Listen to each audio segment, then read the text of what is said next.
marriage active, and by extension, the PPP are lying, dishonest, and treacherous people. What system allows one to import a luxury vehicle without due course? Questions like how, by whose order, should plague your minds. Why, after 5 years, is the PPP now reviewing documents previously accepted? I vow to be transparent and accountable. Guyanese deserve better, honest leadership. On the account of the public invitation of President and Vice President of Guyana to corroborate the story, I hereby release the first tranche. What you see here is a WhatsApp conversation between myself and Irfan. On September 30th, 2020, messages were exchanged about the purchase of the Lamborghini. With his approval, on October 7th, 2020, the Lamborghini was bought for $75,300 US. Irfan is in receipt of that invoice, as seen in the messages. While they said they did not have any proof, here it is. The SWIFT payment was sent through Republic Bank. When the car arrived, I forwarded that invoice to Irfan on December 8, 2020. As a fellow Muslim brother, Irfan Ali continues to disappoint us. His deception dishonors our faith and our nation. And for what? Fear that my announcement to run for presidency was well received by Guyanese both at home and abroad. The PPP's grip on power is slipping. They are showing their desperation, their weapon, political victimization, now clutching straws. PPP has intensified its political victimization against my family and myself, a burden which resonates with many of us. Guyanese have long lived in fear of speaking up or challenging this corruption, for fear of victimization, an age-old tactic, which we recognize and will continue to challenge this corrupt machinery. My people, I have shared the truth and facts of the matter. I ask of you to let good sense prevail, and they will now ask Irfan to demit office. My word can be trusted. The evidence was presented. Do what you may with that. Thank you. Let me show you the proof, concrete evidence, so you, the people of this country, and the world can see how wicked and treacherous people can be, how Irfan is.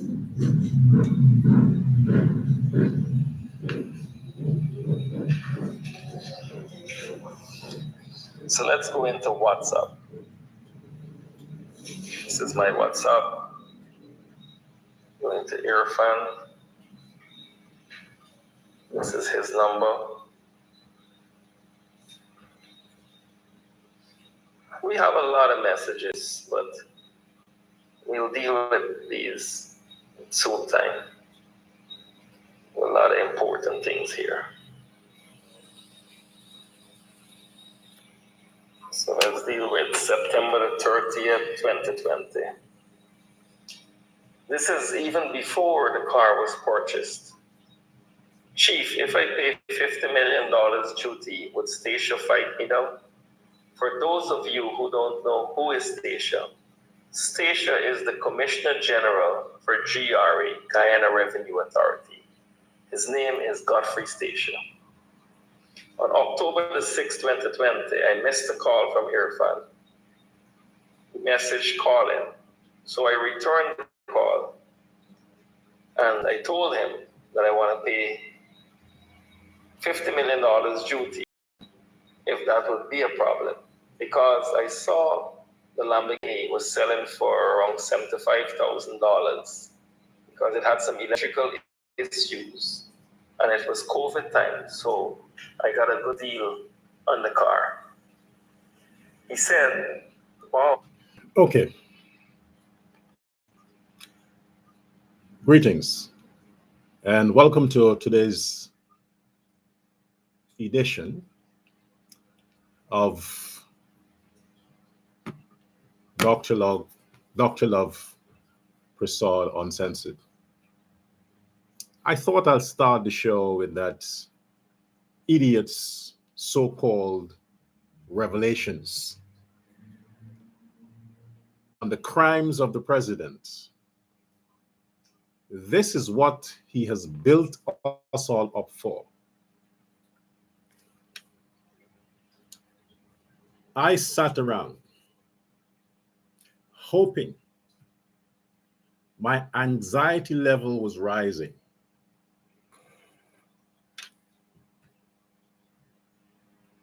Hoping for something so damning that the president has no recourse than to come and face the nation, announce his resignation, and turn himself over. What department of the state is that deals with these high crimes? The Criminal Investigation Department of Guyana.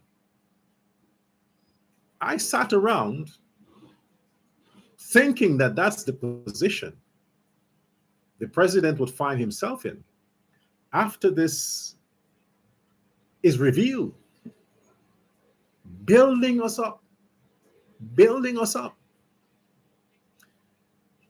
The way this man marketed his so-called revelations, I ask myself, how is it possible that his family, his father, could have migrated to the level of wealth that they profess to have with such mediocrity, with that marketing strategy that he used to get people's interest about his so-called revelation? I'm asking myself, why didn't he consult a marketing agency and ask them, hey, how can I market this? How can I hype people? How can I get people's interest to sell this stuff? He should have done that. With all his money, he should have had extra help preparing him, that in case these so-called reporters that we have there in Guyana approaches you on this issue, this is how you present it. This is how you can provoke people's interest and make people want to actually stick around for what you have to say.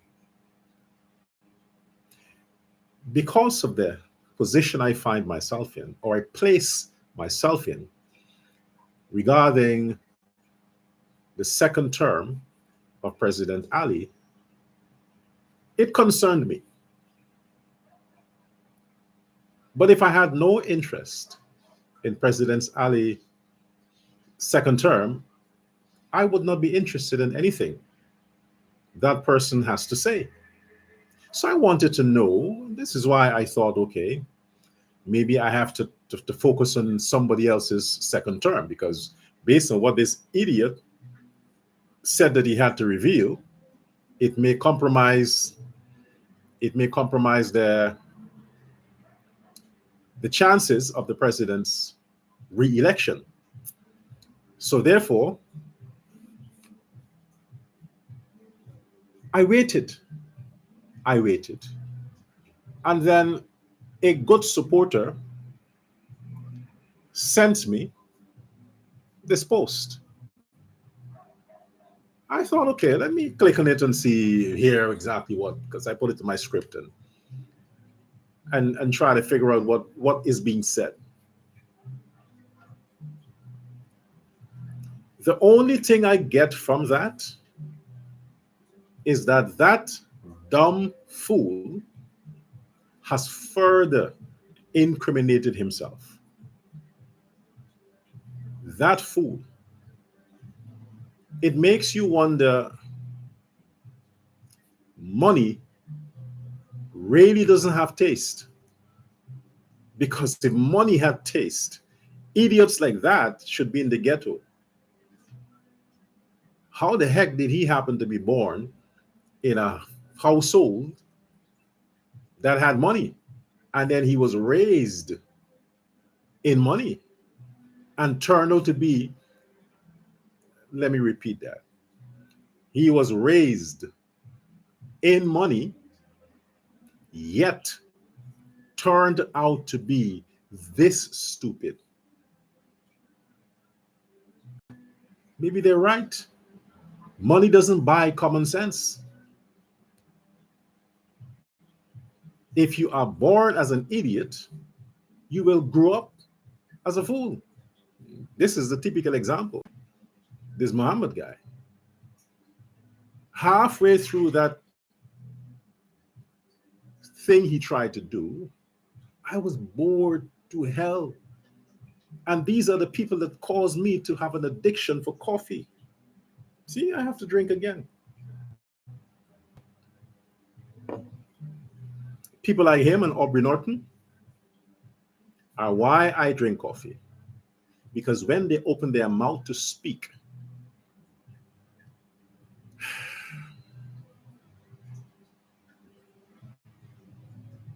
they take the pleasures of being awake away from you. And the only thing that can rescue you from the sound of their voice, the tastelessness of their articulation, is sleep. So while you may want to resist the urge to sleep, as they continue to speak, sleep just takes possession of you and you doze off. So I could not have listened to that while driving, lest I may have fallen asleep behind the wheels. I arrived at a safe place. I played it. And in 2 minutes into that, I'm like, oh shit, coffee.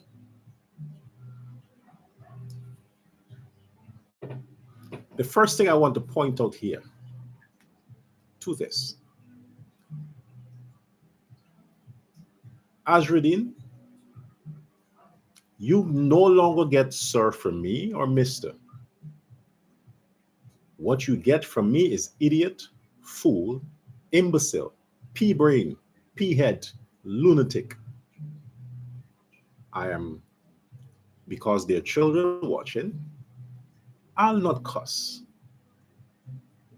But if this was after 10 in the evening, man, I would roll out all the filthy words I can find to describe you.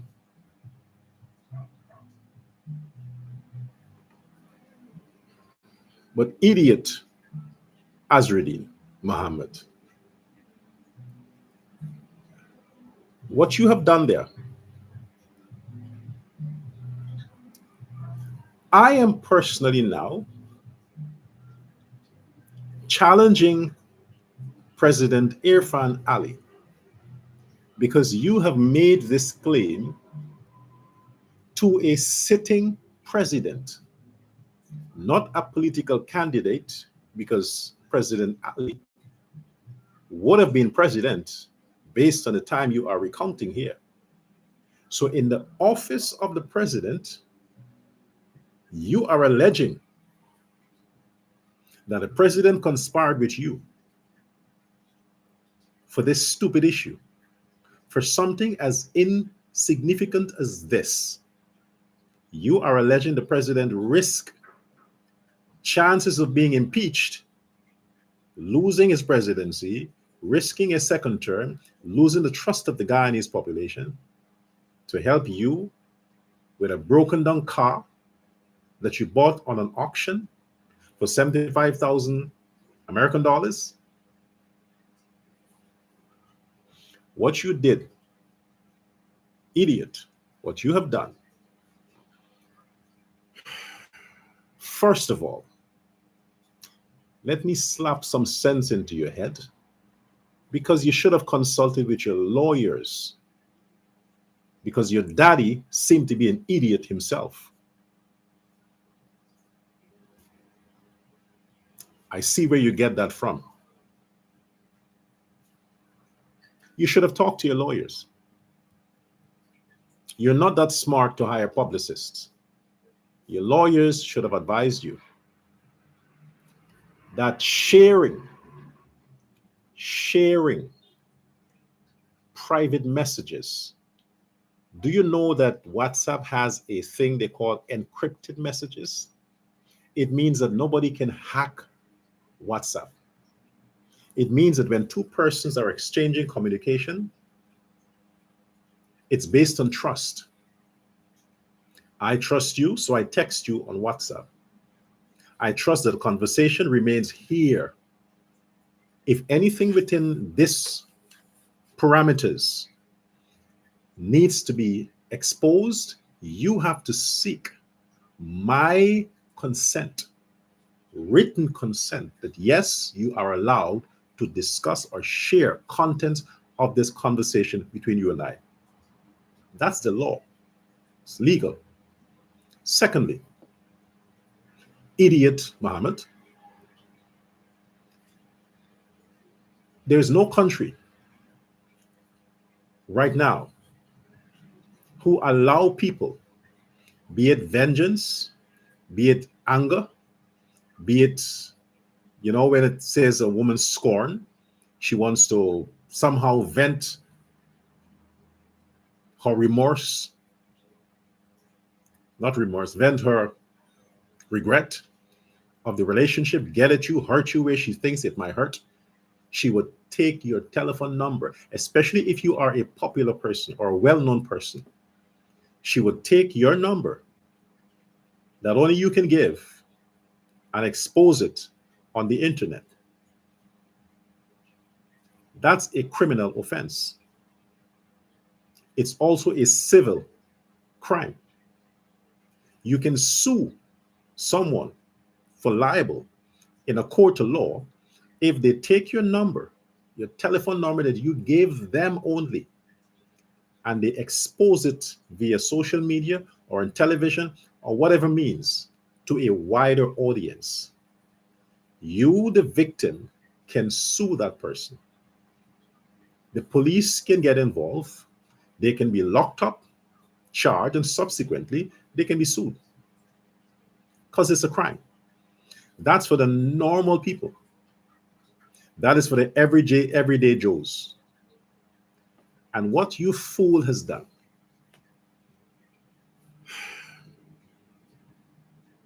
I know you're watching. I want you to spell for me money. Spell it. Spell Money. Azzrudin, spell that for me. Money, spell it for me. You would say you can't spell it, even though I just did it for you. I just spelled the word I tell you to spell or ask you to spell. Money.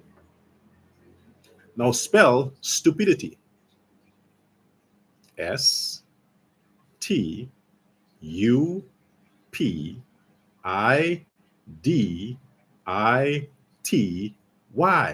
Stupidity. Spell that word.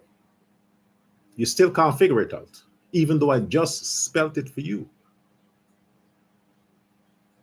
Because money made you stupid.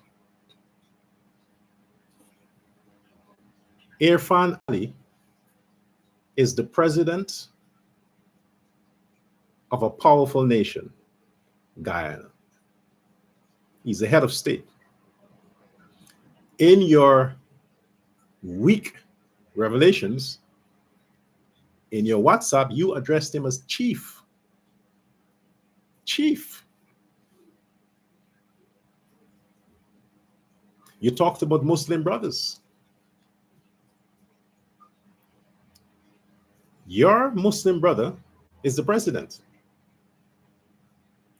And you have just committed the highest level of dumbness, which is punishable by being imprisoned and also sued. You exposed the private number of a sitting president on social media, your platform. You did it because in the video we saw, you took another phone which belongs to you, and you said, these are all the numbers I have.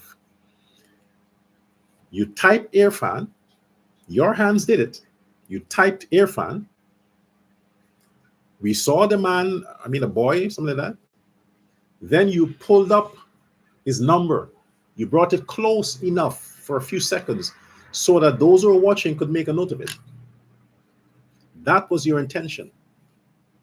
Your intention was to push it beyond, to test the resolve of the president. You want to see how far he can bluff you. It's like being a thug.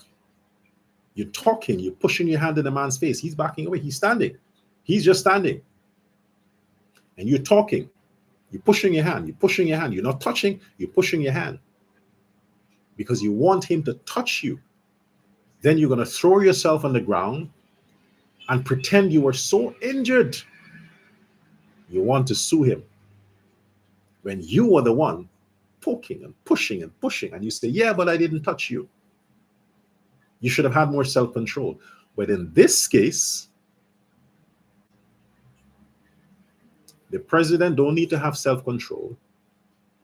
He needs to show his strength and make you an example. You think your money can protect you from this? If you think tax evasion, fraudulent declaration, trying to defraud the state and the people of Guyana, if you think that's a weak crime, what you did today on social media, on your page, T. Mohamed, you operate that. You're the administrator. You in the camera. What you did, reveal the content of a conversation between two individuals in a private setting without getting the permission of the other person in question. Not only that, you exposed the person's telephone number on the internet. And that person happens to be a sitting president. Expose the security of the president, because people can track your location just by your number. Just by your number, people can track your location. They can also hack your phone via your number. They can hack your accounts, and everything that is attached to that number, hackers can get into it. From the time you put that thing up on the internet, hackers from around the world was busy. See what they can get, see how they can hack the president's personal space, his accounts, his information. They are busy. They were busy because of your stupidity. You're trying to get even. That's the best you could do, to get even with a sitting president, exposing the man's telephone number on the internet. If you check any government website, Office of the President, Irfan Ali page, any of the groups that are dedicated towards the president, anywhere, you will never see a listing of his number. Nowhere in the public. Never. When the president gave his number to people, it's based on trust. And as a president, you don't do that. You have several phones. There's a phone that your assistants can pick up and answer, and those are given to colleagues. The people who would have your special number would be your cabinet members, the military chiefs, maybe parliamentarians, but people that matter, relatives, personal, people that matter, would have your personal number. You were fortunate enough to have the personal number of the president, and that's how you manage it. That's the best you could do with the number of the president.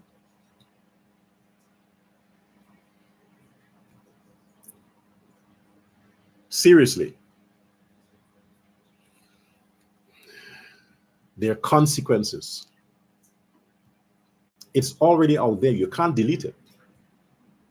It's on TikTok, YouTube, everywhere. You can't delete it. How do you justify that now? What, you were pissed? You were upset? You're a grown-ass man. You have wife and children.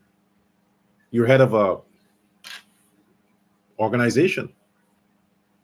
Besides, you're before the courts. You were just arrested. And you're going to make that move to further bury yourself more?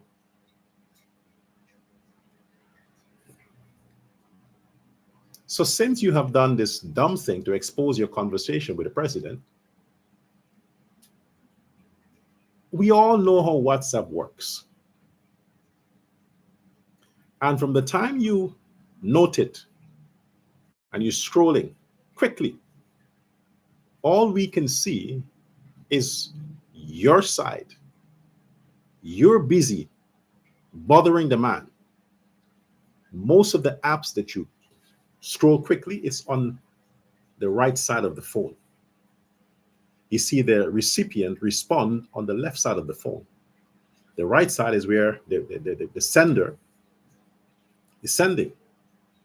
So when you talk about this is conversation, no, it's not conversation. It's you sending messages and photos and whatever to the president.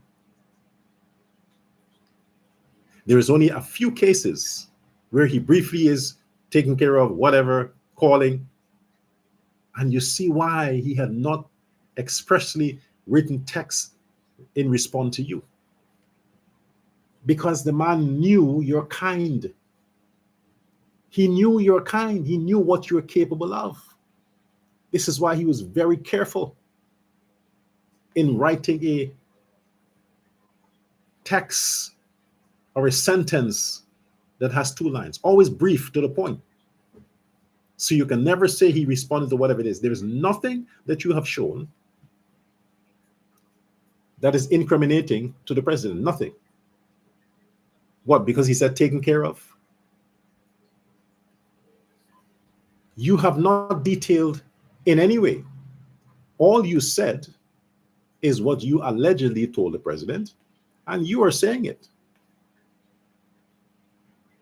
You have no recorded conversation of him responding to you on the phone. You can say anything. Anything. All the long text messages is from your side. You are the loafer. You are the slimer. There is nothing on that text that showed the president was sliming up to you. You're sliming. You're begging for favors. You are the one begging for favors. That's what it showed, that you are begging for favors. And you're talking about Muslim brother. You're talking about trust. And this is what you do if a brother gets a position. You want him to compromise his position to help you out. That's what you were begging for. Why didn't you go through the process like everybody else? Why you want special treatment? Because you did a few favors? Because your father is connected to the party? You want to exploit that? It clearly showed that the president doesn't acknowledge you as a friend. Otherwise, you would have had long conversations. He doesn't. He probably felt obliged because the connections your father may have had with the old stalwarts of the party. Maybe you were donors to the party or to the PPP campaign. So he didn't want to be disrespectful. He thought, okay, they have been supporters of the PPP. His father ran on certain PPP tickets for councillors in the neighborhood area there on the East Coast, in East Bank. So we don't want to treat them as outsiders. Respectfully, okay, you're having some issues with the GRA, not the GRA, the license department. Let me call my people there and see what's the problem. Look up on this thing for me. See what happens. But you are too exalted. You don't want to go through the office like everybody else. You want the president to call the director of the registration board, and he would instruct the clerk to give you, Idiot Mohammed, special treatment. Because after all, you're the billionaire. You should not be waiting around like everybody else. And some person was giving you a hard time. You put the president, cause the president a compromise to get involved in a matter that had nothing to do with him. And you use the race card. You use the race card. So now if you made it seem like this man has been victimizing you and your family because he is an appointee of the PNC, then the president may have some kind of sympathetic response to that. To say, hey, maybe this is true. Maybe the PNC knew these persons are affiliated with the PPP party, and they try to give them a hard time because maybe they did not support them. So the president's okay. Let me call somebody up and, hey, check in this issue. See what's happening. That's it. There's nothing special about that. You abused your father's tie to the party, not the president. So if your security or your bodyguards may have provided whatever security you claim towards the president during the time of his inauguration, are you saying that President Ali personally solicited your services, or the party organizers may have come upon the offer via your father because they want continued favors like they always do? And you're using that to milk your connection. It did not go in favors where you wish it will go. So you have a woman's scorn. Oh, I'm going to expose what you did. I'm going to tell your friends you did this to me. I'm going to tell your friends you did that to me. When it was happening and the relationship was solid, she assured the man, honey, you could trust me.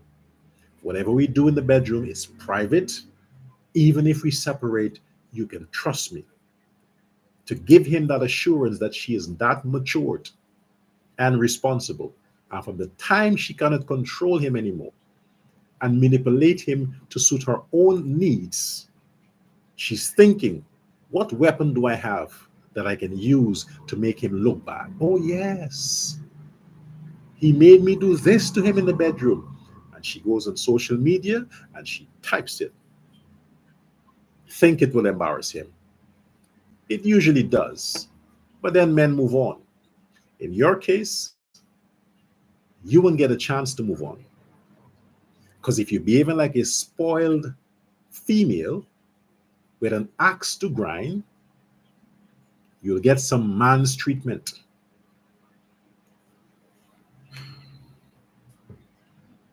The detail of your app, your so-called app, doesn't concern me because there's nothing there, absolutely nothing there that speaks substance to your so-called claims. Nothing. All we see is you quick, scrolling. But then again, you seem like the kind of guy. 2 minutes? Yeah, you like the 2-minute guy. That's a lot. 1 minute guy. You like the 1 minute guy. Quick. Slam bam. Thank you, ma'am. That's you. You idiot. But there's nothing there. And when you brought up that, what's it? Invoice. You only zoom in enough to show some figure of some deposit. It's a deposit. It wasn't long enough to really get to it to see what's happening there. But from my own common sense, since I've heard about the case, and they said based on the evidence that came from the US Department of State regarding the transaction of the bank, That's one of the payments that were made towards that vehicle. One of the payments. So you probably just made a picture of one invoice, of one receipt. What you should have showed us is the bill of sale, the total. This is the total amount, date, deposit, total. So we see that all the transactions that you made amounted to 75,000 American dollars. That's what you should have showed. But you showed a part payment, a deposit, and trying to let those who might be watching convinced that the president colluded with you to defraud the state. How much is it? You offered to pay 50 million. You offered to pay 50 million. That was not the value on your vehicle. You offered to pay that. And the president tells you that is too much. Why not pay 20? Okay.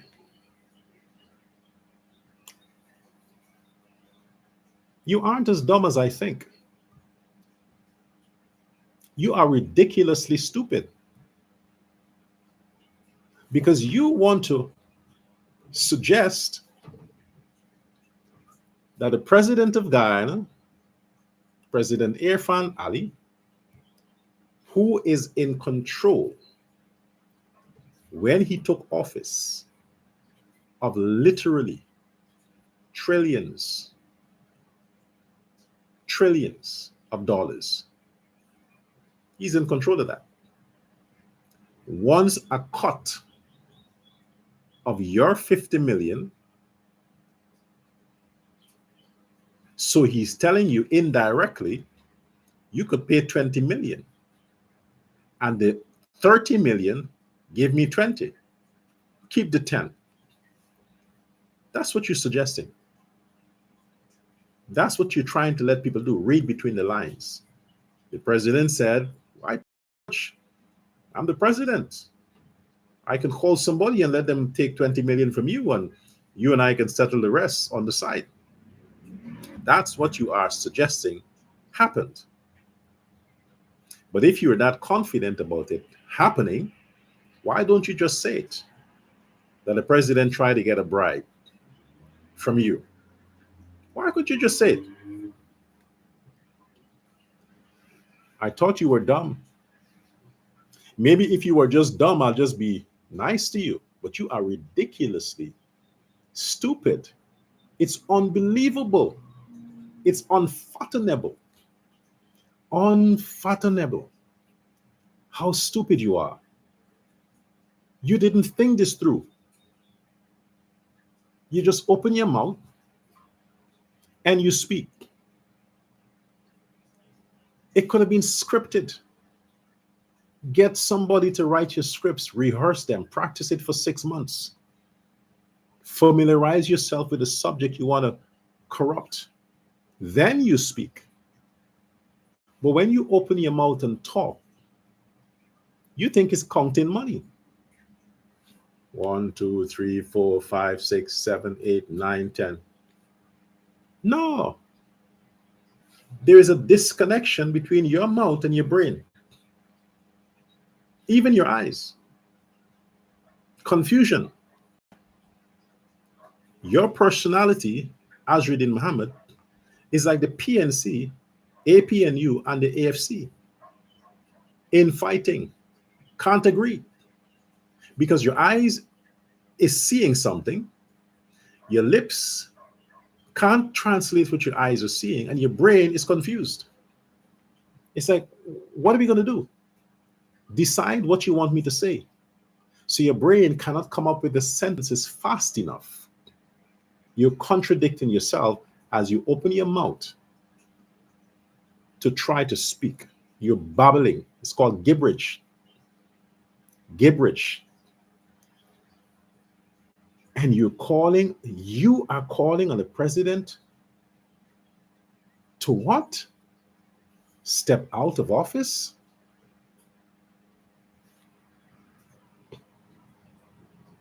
You are calling on President Ali to demit office. Is that the word you said, demit office? I think so. You're calling on him to do that because you're making accusations that he helped you to defraud the state, to evade taxes, to declare fraudulent, to make fraudulent declaration and sign to it. Based on that, with no evidence, you and your idiot father is saying the president should demit office. That's what you say. And you calling on all Guyanese, which all Guyanese, to join you. You're saying that this witch hunt, this persecution, is because you announce your candidacy for what? For the presidency of Guyana? Azzrudin Mohamed,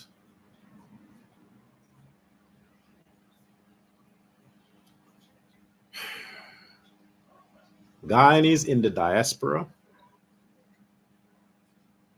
don't know you exist. Don't be fooled by those bots you have on your Facebook page, bots that is shown like their numbers. You can buy those in the dark web. People do that. I knew people personally who bought followers. They call them bots, robots. They can buy 100,000. When you look at them, you think they have 300,000 when they only have 150,000. The rest is computer bots pretending to be humans. This is why when you go to certain site, what do they tell you? Identify images in the boxes, because computers can't do that. Humans can do that. Identify these images, click on the boxes with a motorcycle, click on the boxes with a bus. You know, they tell you that because they want to be sure that you're not a bot. You're not a bot, you're not a robot, you're an actual human. But are you, Azzrudin, are you an actual human? You can very well be a bot, a robot, because you can't speak. There's a disconnect with your brain and your tongue. You can't speak. There's no coordination. Your tongue is faster than your brain. How the heck did you finish secondary school with that learning deficiency? I'm not making fun of it. There are lots of children who genuinely have that deficiency. They get special attention. You know, they have to go into special classes. So there are special teachers who are trained to deal with children like that. Your parents should have put you in those classes. You could have gotten help than to be an adult and trying to take on this stage, this platform, this media international platform, and embarrass yourself by trying to speak. You should have learned your ABCs when you reach 30. So in your 30s now, you could have sing the nursery school song, you know, like recite the alphabet and sing some bedtime stories and read some Hansel and Gretel and the three little mouse and the this little piggy went to market, those kinds of stuff. You could have learned it. Then now to come on this stage and to make a fool of yourself, further incriminating yourself. The only Guyanese, and maybe they're not Guyanese, they're from a different part of Guyana within Guyana. They're not Guyanese. The ones that follow you are not Guyanese. They're from a different neighborhood that somehow they're occupiers, they're squatters in Guyana. They're bullies and they're squatters. Those are your followers. So when you're talking, don't refer to all Guyanese. Refer to that group of thugs and lowlives that follow you. They'll vote for you. Yeah, because they don't want to work. They don't want to toil. So if you can promise them to continue the handouts that you are giving them right now, that's what they want. So you have their votes. They will vote for you. The question is, for which parliament? Which parliament? You have to form your own country to be the president of that country. Yes, I know those thugs can be in the thousands. They could be 1,000, 2,000, 3,000. Yes, the numbers can be high. So why don't you use some of daddy's money and buy an island somewhere close to the Venezuelan border and build your own civilization there and take all them thugs with you. Build your own Meiji there, your own mosque there. Build your own parliament. Run for elections.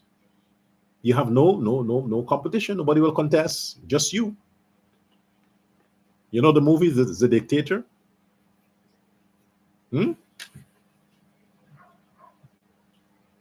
That funny movie, The Dictator with Sacha Cohen. What's the name of the country again? Yeah, the Borat star, the guy who stars in Borat. The Dictator, where everything is just him. That will suit you. But all your revelations, all of your revelations only revealed how stupid you are. That's the only revelation from your revelation. How stupid you are.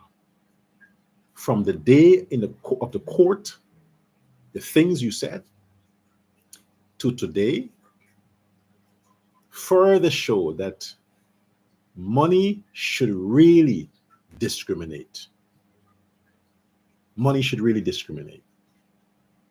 Because people like you deserve to be broke. You are too stupid to be rich. I've never come across a rich man that dumb. A billionaire that stupid? Never in my lifetime. Never. You're the first. Thanks to Mark Zuckerberg, you're on Facebook and reveals that money really should have discriminate against dumb fools like you. So on that matter, President Irfan Ali, you heard what that fool said. The world is watching. His world. They're also the decent part of society that's watching. And they're asking the question, how would the president handle this? What would the president do in response to this? Like always, I am your unofficial advisor, President Ali, and I'm going to advise you in your capacity as a president. Okay? First of all, let me tell you, I had gotten the president's number, that same number that fool exposed. I'd gotten it. I'd received it via a personal confidant. I'd received it. After a while, I deleted it because I thought to myself, based on the distance,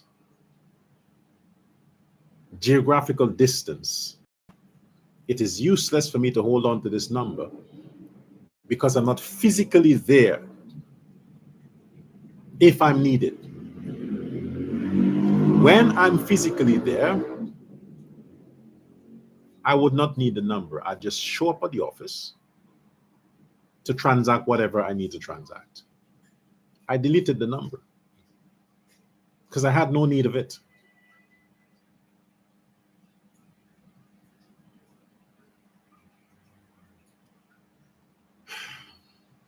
President Ali,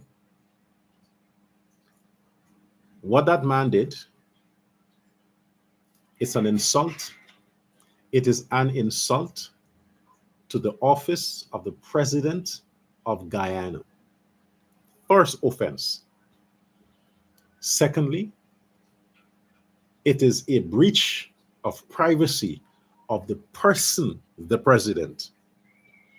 Third offense, it is exposing the president's vulnerability and security. I'll stick to those three. He endangered, that Mohammed guy endangers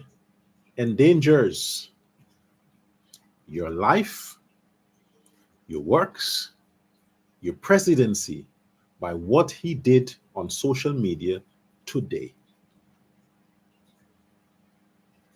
There should be no forgiveness or turning the other cheek on this matter, President Irfan Ali. None. Whatever favors his family may have done for your party, that's the party. We're talking now about the constitution of the president, not the political party, the PPP, the government of Guyana. All the stuff they would have had and done for the political party should not be taken into consideration when it comes to what this man has done today. You have to make sure that your Ministry of Legal Affairs swiftly deals with this. It is a cyber crime of the highest level against the president. Let me see if these PNC judges and magistrate is going to grant him bail for this. It's a crime. President Ali, even I know it's a crime. If you hush up and turn the other cheek, you're subscribing to the notion that something was amiss, that there is some truth to what this fool is alleging. Because that's the evidence he brought. His first impression, and that's what he showed. Deal with it. I want to read the headlines. Azzrudin Mohamed was arrested for crimes against the presidency, treasonous crimes. That's what I want to read. No bail. That's what I want to read. Then you're showing your toughness. Then you'll get the respect you deserve. For all the things they have done against the presidency, this is worst. This is the worst. You can't say they have done worse. No, they haven't. This is the worst. So if he gets away with what he did, then whatever else comes after that, don't complain. Mr. President, whatever else comes after what this man did against you, against the office of the president, against the nation of Guyana, don't complain. When I tell you they're going to use this, you see they have used the Adriana case. They have used that. They're going to use this now to say how weak you are, how weak and boyish you are, to have this imbecile who's sheltering under some questionable wealth, thinking he's indispensable, to come out and do this against you, the president, a betrayal to the nation. And you're going to turn your cheek and say, well, then they're going to come stronger. They will come stronger, more aggressive. And it will be too late. It will be too late. They're already saying, why did you wait 5 years? As if you are the one running the GRA. As if you are the head of the GRA. As if you personally doing the investigation. As if this is something about you.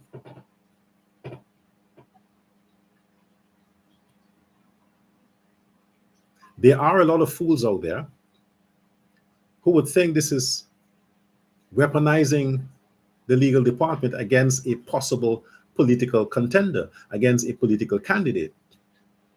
He's going to use that.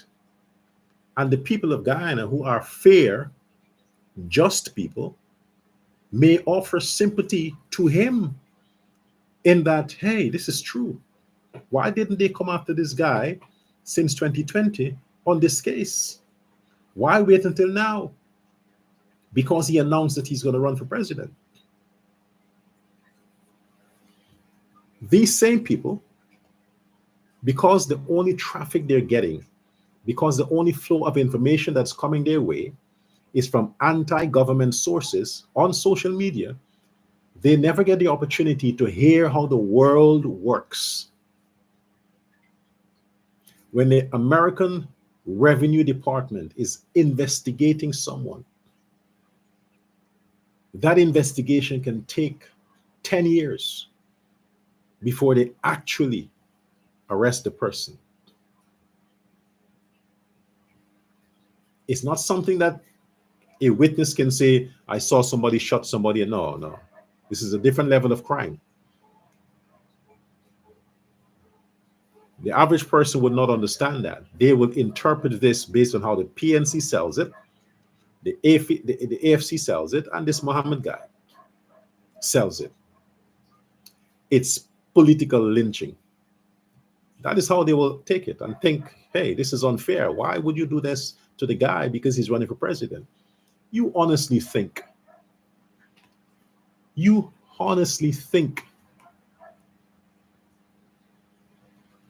that because he built some shabby homes with taxpayers' money that you'd have paid taxes and gave to some poor people who could have built their own homes if they didn't drink their money out, that is going to get him votes? Have you forgotten Mark Benchcop? During the days of his straight up stuff and his protests and all those kinds of stuff, actually, did he run for president? I think he started a political party. Wanted to be president because he broke the law and showed some kind of toughness, got a few people killed in the process. Think he could be president. And the people who vote for him are the ones who sympathize with him.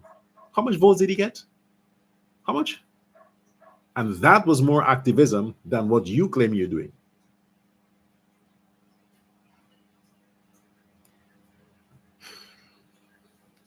No matter how much on social media you get comments on your page about what a great guy you are, those people who are commenting what a great guy you are hoping that you read the comment, click on their profile, send them a message and say, hey, thanks for the comment. Where do you live? Can I bring you $100? They're hoping to earn some money by saying nice things about you. They're hoping for that. So you can go ahead, if you're not in jail before that, and start your party with the AFC and the PNC and check and see how many people will vote on the candidate Azzrudin Mohamed. Check and see. Wait, just 4 months. It's not far from now. Just wait and see. The bad thing is you can't take the money back because they'll spend it. They're going to spend the money. So you can't, after you see what a disaster, you can't go saying, hey, give me my money back because I thought you'll vote for me. You didn't vote for me. No, it ain't going to happen. But wait and see. If you're still out, because based on this case, I think the president has to show that he's president and get your ass locked up. He has to show he's president. Until then, you are by far the dumbest, stupidest, lamest imbecile who can't speak, billionaire, self-proclaimed billionaire, I ever come across. Seriously, you should shut up and hope that this thing pass quietly and don't surface ever again. Conceal yourself in daddy's chambers. Get a side office next to daddy with air conditioning and your video games and stay there. Don't put more coals to the fire. Otherwise to that, you're an idiot. Moving on. I saw a video. In the future, I'll be able to play these clips while I'm speaking. The producers are still busy getting stuff organized. If they're watching, man, you fellas are really, really incompetent. All this time and you can't figure stuff out yet. Anyway, not the producers, the other people. I ain't talking about you, sir. Know yourself.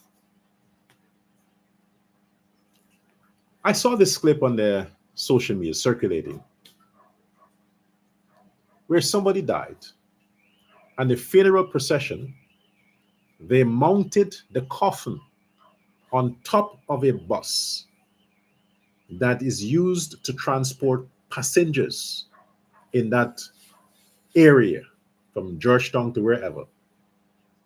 The coffin is on the top of the bus, and on top of the coffin, whoever they were sitting around, driving along the roadways in the funeral procession.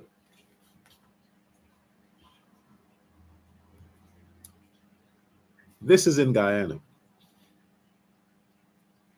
A few days ago, 2025. When you look at the video, you see who the people are. Black people.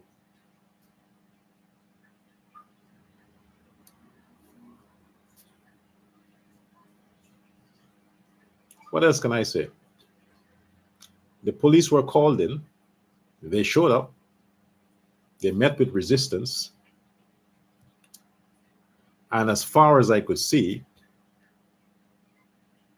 they just continue on what they're doing. That is the lawlessness.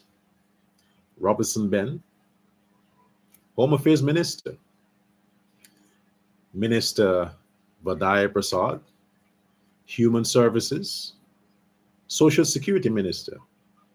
That's the lawlessness. A funeral procession in the height of the daytime on a public road. The coffin with the dead on top of a bus. And Afro-Guyanese on top of the coffin, around on top of the bus, making noise on their way to the burial ground. Ethnic Relations Commission, the ERC. Where is your press release against that? The AFC, APNU, where is your press release against that? Home Affairs Ministry, Home Affairs Minister, where is your press release against that? It is illegal, right? It is illegal to transport the dead that way. It's illegal. In the bright of day, in the presence of law enforcement, a group of Afro-Guyanese blatantly disregarded the traffic rules, the rules of engagement, confront with the police, and on their way in the bright of day.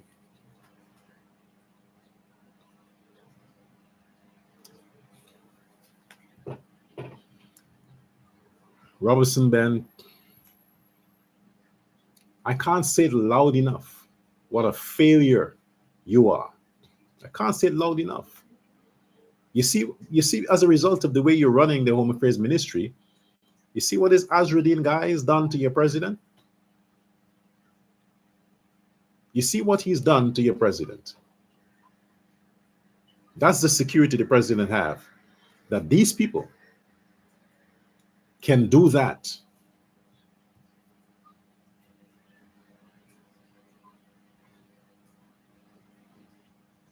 It's sickening. It is sad. I can't say it how I want. I would love to describe it in more colorful ways, but I'm trying to, keep myself at a certain rhythm. But this is the disrespect you have to face. The decent-minded Afro-Guyanese, what's wrong with you? Are you saying you are fearful for your security and your life? You rather stay silent than to speak out about the things that are happening in your eyes? Then if you, as Afro-Guyanese, are fearful of your security and your life, imagine the Indians. Imagine the people who are targeted every day. You're black and you're afraid. Imagine Indians and the other people. What do you think of them? Somebody has to stand up to this. This is 2025 in a modernized country, a country on the go, a country that is doing so well. And these are the things that are happening still from the same people who have done it for decades. Their children are coming now and they're doing the same thing because they are being raised by the people who forever have been a stain to society. It's depressing. Robertson Ben, you should step aside. You should step aside. They are building up a situation for chaos before the elections. Testing the reserve of the police, testing the patience and the tolerance of the military, how far they can push them. Then they know exactly what resistance they would face from the law when the elections are coming close to know what they can do. If you don't crack down now, sir, if you don't crack down now, the other Guyanese from around the world are not going to come home to vote. They are not going to take the chance. Everything is being posted. You have to guarantee the safety of the voters. But when you are turning a blind eye or you are too weak to act or too sympathetic to act on these terrible crimes, how do you think people would feel that you can't protect them when elections come? Same thing 2020, the riots. You know the history of Guyana. Riots before elections, before and after elections, riots. Why does it have to be always repeating itself? Why can't it have a peaceful process? Because the Home Affairs Ministry seemed to attract the wrong caliber of ministers. Robertson Ben, step aside. President Ali, appoint somebody else as Minister of Home Affairs and Minister of Human Services. Appoint other people. So look, my feature would have been on the Minister of Agriculture, Mr. Mustafa, Minister of Agriculture. I give credit when credit is due. I criticize when necessary. This is one situation where I would have to say it as it is. Based on the information that is available to me, I have done my own research on most of the subjects, if not all the subjects, I wish to cover on my daily life. My summary on what I need to say on behalf of when it comes to the Ministry of Agriculture, first of all is this. President Irfan Ali, I see that you understand the situation you're dealing with in terms of your cabinet ministers. So you have to get involved in all the ministry to make sure that things are being done. And that shows the strength of a leader. But a leader should also have the capacity to know when to fire and when to hire. The leader must have the discernment to say, hey, I am present in this particular area more than I'm present in the others. Is it because this person is not functioning that I seem to find myself a lot in this field? Let me step aside for a while and see what performance is going on there. Because if every time I'm involved, it distracts from the reality of what this person is doing. Because my interjection into this situation is bringing a good cover to this individual. So you find in most departments or ministries, the president is active, which is taking away the attention of the ministers and their true functioning and exactly what they're doing. Because all you're seeing is what the president is doing via these ministries. But in his absence, it seemed like the ministries are doing nothing. So I'm going to give credit where credit is due. The problem I have with the Ministry of Agriculture, and this is directly related to the president, Irfan Ali. Sir, the African slaves were not farmers. They were slaves, forced into farming. It wasn't a voluntary application, hobby or career or voluntary interest of the African slaves to be farmers. No, they were forced into that. When slavery was abolished, how many became sharecroppers? How many continued with that legacy of farming? How many? Who took over the agriculture sector post-slavery? The people who came on indentured ship. Indians and other ethnic groups, they took over that because they came for that purpose. Agriculture. So when the blacks had a choice, they choose not to continue in agriculture, but for the fact that they had to plan to feed themselves, but not on a scale that their masters were doing it on.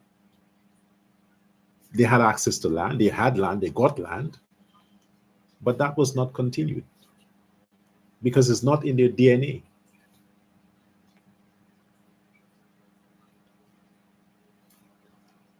Look at the history of Africa. Look at the history of Africa, the continent. See how many African countries have developed by virtue of agriculture. You hear all the time, they talk about Africa has wealth, minerals, gold, and oil, and all these natural resources, but never agriculture. Never. Because, as a matter of fact, it's not an African thing. Nowhere in the world. If you considered Haiti, agriculture was not something that was in the DNA. It was something that was induced and a means of commerce. But the persons who were the huge investors were Europeans in Haiti. And after they had their issues, it could not be sustained because the oversight wasn't there. It was left to the natives, and they had not the capacity to continue it. We have to be honest and sincere about governance.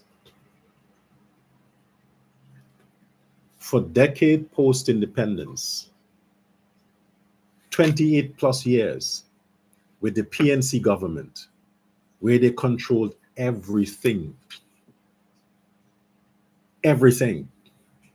where their leader, Barnum, impressed upon the people, fought with the people, tried to stimulate the people, his people, the Afro-Guyanese, to get involved in agriculture. 28 years. How many were successful? How many got government land, acres and acres and acres of free land from the Barnum regime?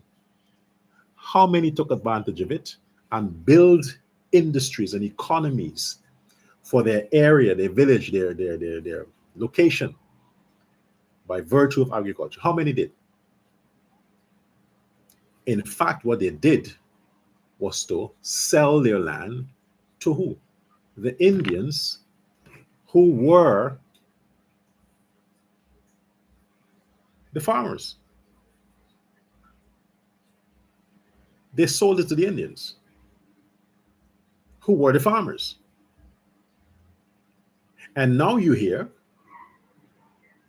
it's discrimination. All the land is going to the Indians. No. The land that the Indians got during the PNC time were given or sold to them by the blacks who had it and could not cultivate it. Those who try were doing it on a very small scale. But the large farmers, the one who mortgaged their house, who took loans, who took risk in agriculture, were Indians. And throughout the decades, they sustained the economy of Guyana via agriculture. Agriculture is the lifeblood.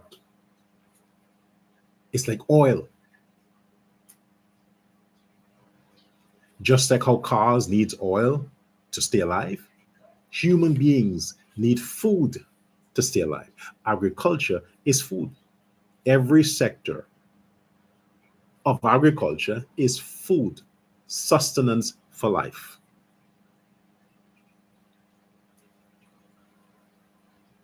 You are paying attention, President Ali, to the areas that are not viable when it comes to agricultural stimulation. I get what you're trying to do. I understand what you're trying to do. But you are exhausting the resources of the state in the wrong concentration camps. The blacks are not interested in agriculture. They're not interested in plowing the land. They say their forefathers worked enough as slaves plowing the land. They're not interested in that. They want a nice, quiet government job, an office job, join the public service, That's what they're good for. But to go out, to plow, to wait, to be patient, agriculture is not their thing. It's not their thing. You are trying to stimulate what is not there. Men can't grow babies. No matter if he transitioned. A man who transitioned to a woman cannot get pregnant. Impossible. Afro-Guyanese are not agriculture oriented. If a vacancy exists, they'll be there to fill it. But the call to go into agriculture, into farming, into poultry, into whatever, you're wasting the government's resources like that. The agriculture ministry need to focus on importing more people, India, Indonesia, from Europe, to occupy the free lands that are there, to go into large-scale agriculture. You have a lot of Guyanese farmers who would love to take the risk. Use the money to fund them. There are a lot of blacks who will be happy to go work for them. But to try to show that you are impartial and you're trying to empower the local black economy, your whole presidency will be exhausted trying to do that. While you are sidelining the people who has the know-how, the expertise, and the patience to grow the agricultural sector in Guyana. Focus on them. Regardless of what you do, you still will be called a racist. They'll call you a racist regardless. But if you're looking at building the economy, stimulating growth, and not just focus on the oil and gas sector, because that will run out eventually, but focus on what you can sustain. Agriculture could be a sustainable area. It is. Because everybody needs to eat to stay alive. You invest in that area.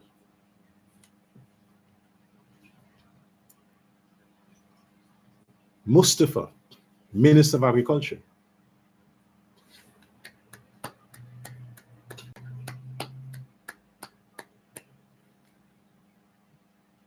I'm not here to criticize you.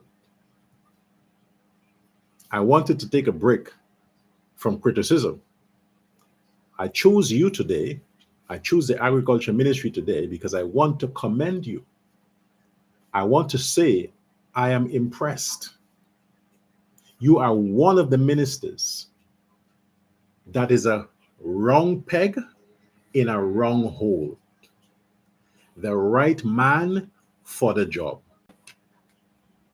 You are one cabinet minister that the president made a good pick on.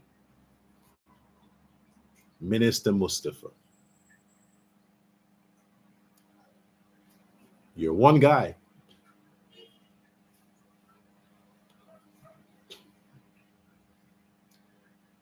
You are doing your job. All the criticisms here and there that I hear from time to time, those are people who just can't get directly to you, meaning they need something to be done. And because they cannot get to you directly, they have to go through the officers, the directors, the staff of the ministry, and it might be taking too long. But that has nothing to do with you. But from your level as a minister, you're doing a good job. In President Ali's second term, you'll be Minister of Agriculture again. You are the right man for that job. Congratulations. I have nothing negative to say about you. You're good for that job you're doing. You're going places. I see you as a future candidate for the chairman of the PPP.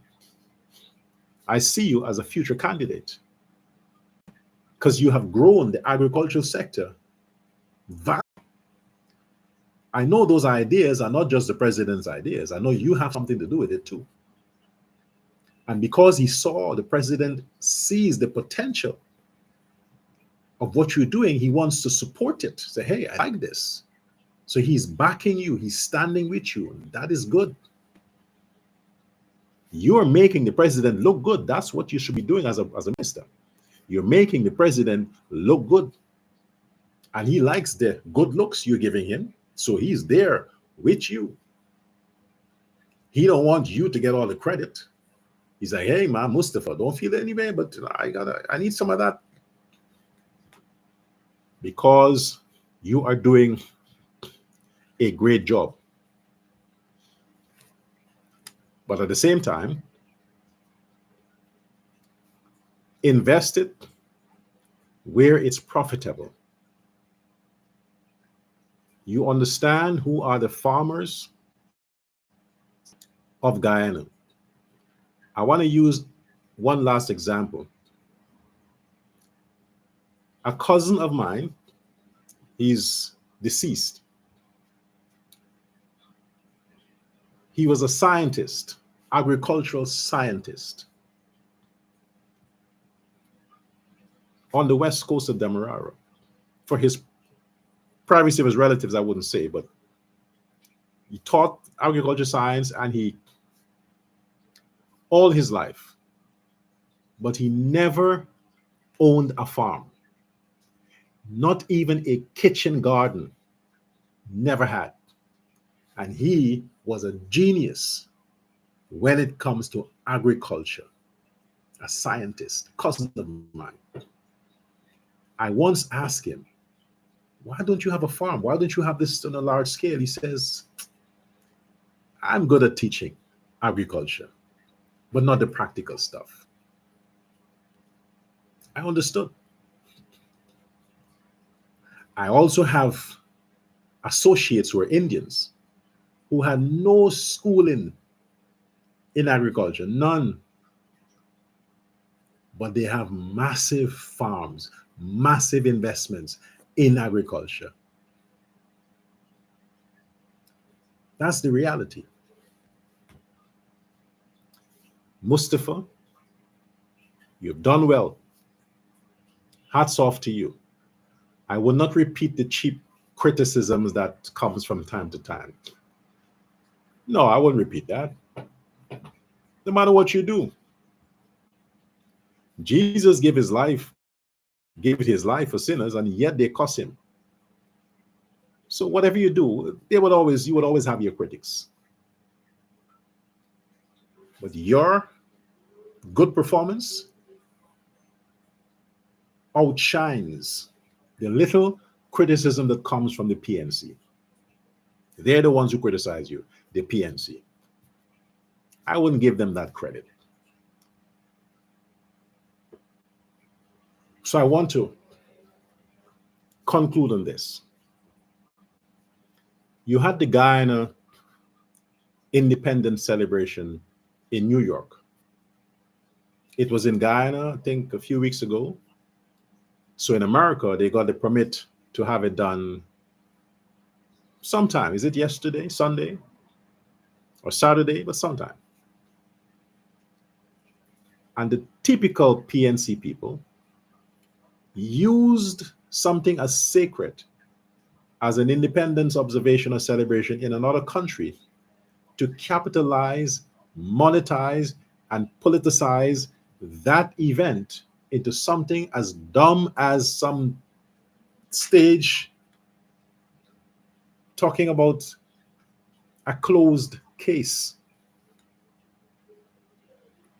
That's what you get. That is how they desecrate the dead. Now they have desecrated an independence celebration where all Guyanese in that diaspora came together to show support for the country they love, and they infiltrated to fight amongst themselves with their leader, Aubrey Norton, and to lament on a situation that is dead and died, and they're trying to keep awake, turning people off. They don't know when enough is enough. They don't know when to quit. They don't know, they don't understand, they don't have the capacity to know how to read the room. Read the room, PNC pundits. It's done. You lost. It's over. Bury the child. People are tired of it. You're fanning the flames. There's no wind. The flames, it's smoke now. It's the oil is finished. You can't relight it. It's dry. There's no liquid there. Enough. Don't kidnap every situation. Pull down the GoFundMe page. Stop with it. It's done. An embarrassment. You have to continue to embarrass your country everywhere you go. Don't hold the flag so people won't recognize where you are or who you are. Don't hold the flag. Just be yourself. They'll say, okay, oh, they sung like Guyanese, but then they can be Trinidadians or they can be Jamaicans. Disgraceful. And he wants to be president. Look, I have more important things to deal with. So I'm not going to waste my time with that. Today, I wanted to deal with that idiot press conference and to compliment, and give credit to the Minister of Agriculture, Mustafa. I'm trying to get his, anyway, Mustafa, yeah. He did his job. Home Affairs Minister, step aside. Minister of Social Service, step aside. 4 months before the elections, they can still correct some of the situations. Now listen to me. Let me say this. The only reason why I am not going to be on the list of candidates for the PPP is because I don't want to split the Indian votes. That's the only reason. But if you force it, if you push it, I'm going to put my name on the list. So, Home Affairs Minister, I don't want your job, but don't push me. They don't want me as Home Affairs Minister. So now, step aside. Let the president appoint somebody who can deal with the situation, the pending threats that is in the air. Step aside. You can't handle it. That last situation there, not last, one of them over the weekend with that funeral procession, where your police officers had to restrain themselves, the way they approach the crowd, it reflects on you and your policies. They're going to continue with that. So I'm reiterating, step aside. Until next time, have a good one. I'll see you again on the next Live at 5. Share this live. Share it on YouTube. Share it on your Facebook. Share it on TikTok. Whatever means you can share it, and subscribe to this channel. You know they shut me down on Facebook, right? I had to start a new channel. Subscribe to this channel. Send your support. Send your love. All of that, because the work must continue. And we have to win in September. Goodbye now.